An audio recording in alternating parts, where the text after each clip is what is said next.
Judge. Morning or afternoon. Harold Andrew Tyson, sir. All right, Mr. Tyson, give me a moment. All right, the state is alleging two charges against you.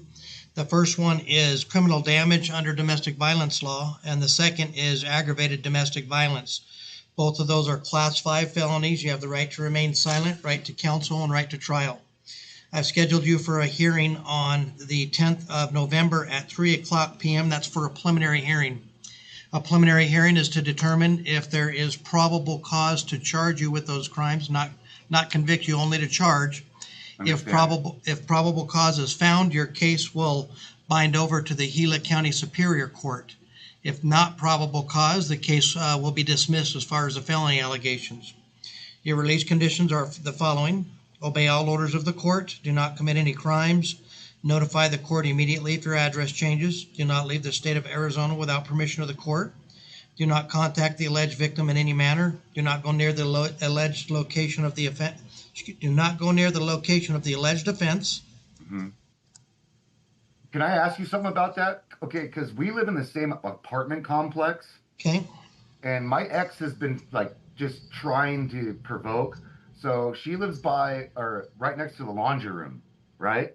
Okay. And when she gave me an order of protection and stuff, I was like, look, well, we're in a apartment complex, so eventually I need to go do my laundry. Yeah, I don't talk to her or anything. Yeah, the allegations here are where the vehicle was parked. Yeah, I know what you're talking about now, but like, if she was to be like, oh, he called or he was staring at me, flipped me off, I'm going to do laundry. I'm not doing any of that. Does that stand ground? Yeah, so the only thing I don't have that order in front of me, the protection order, so I don't know how it reads, but it probably reads that you're not allowed to go to her property. I don't go to hers, no. Right. Like I said, her place is right next to the laundry. All right, let me finish, sir. Sorry. So I'm trying to answer your question. Okay. So it probably says not to go to her location or her property, so right. Whatever she controls, and then probably not to have any contact. That's how most of those are. So to answer your question, looking, the court's not governing where you look. Okay. So that no order that I've ever seen ever in my entire career has that been part of it. So it's probably location, but what I would do is just suggest that you read the details of that what you're prohibited to do. And if you have a question after you have that, then either contact law enforcement, because they'll be the ones that are enforcing that. Okay. But I know that looking is not one of them, but if there's an intimidation factor, any body language that can be interpreted, that is different, but from just the example you gave, okay? Okay, I understand. Thank you. No problem. Since these are felony allegations, the only other release condition that I have here is that not to possess any firearms. If you're convicted, you could become a prohibited possessor.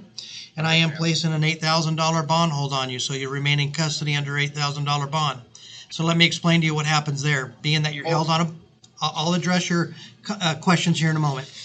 Being that you're held on a bond, it opens up the ability for you to have a court-appointed attorney at little or no cost if you cannot afford to hire one. So I'm going to send an informational sheet that talks about your finances, that if you wish to exercise your right for a court-appointed attorney, you just complete that form.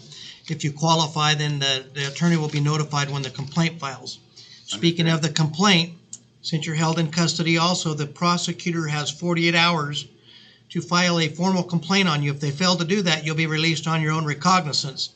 If they do file the complaint within 48 hours, it does not count weekends and holidays, unfortunately, and we are coming upon a weekend. So Tuesday in the afternoon, if there's not a complaint, you'll be released. If there is a complaint, your attorney, if you qualified for a court-appointed attorney, will be notified of your bond, your charges, and be in touch with you. I'm ready to answer any questions for you. So I have a bond. I'm not getting released today.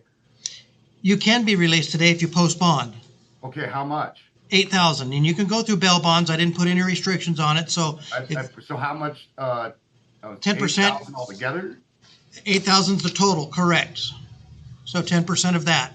Your Honor, I have 2 jobs. I have an apartment. I have storage units. And you currently have 2 felony allegations against you with an order of protection that was in place that allegedly you violated. So therefore, things go up.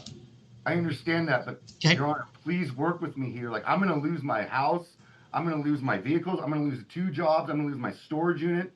Like, today I didn't work because it's the holiday. I work for a landscaping company on the weekends, and then I work for Alexander and Alexander Construction during the week.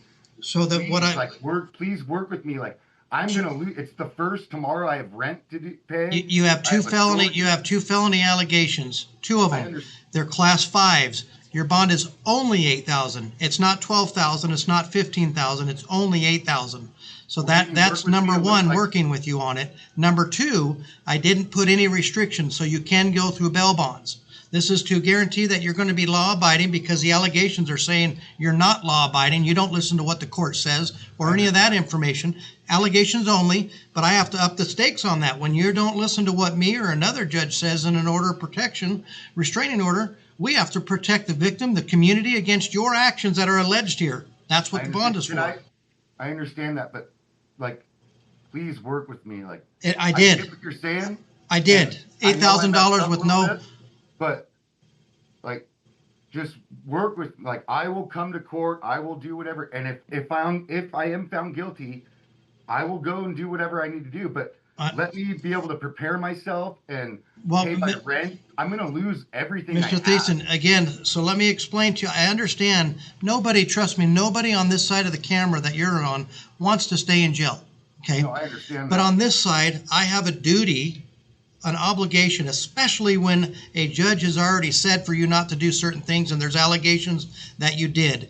That means you don't care what happens until it gets here. Now you care. They're only allegations. I'm not saying that you're convicted of them or that you did them, but the allegations are strong enough to where I put a bond on there when I read the circumstances. So that's, if it was a different type of charge where a court wasn't involved in it, where a judge wasn't ordering you to do something, I may take into consideration your circumstances a little more than what I already have done. What I already have done is left it bail bonds eligible, and I left it only at $8,000. So that's the best I can do as far as that goes. So I have to pay the whole 8? Not if you go through bail bonds. You got to go $800 through bail bonds and talk to them about that. Okay, I appreciate it. Thank you. Talk to the detention staff. If you want to make a phone call to see if you can get bail bonds, talk to them, and when they have a convenient moment for you to use the phone, they'll let you use that, okay? Understand. All right, that's all I've got for you. Thank you. Okay, thank you. Have a seat.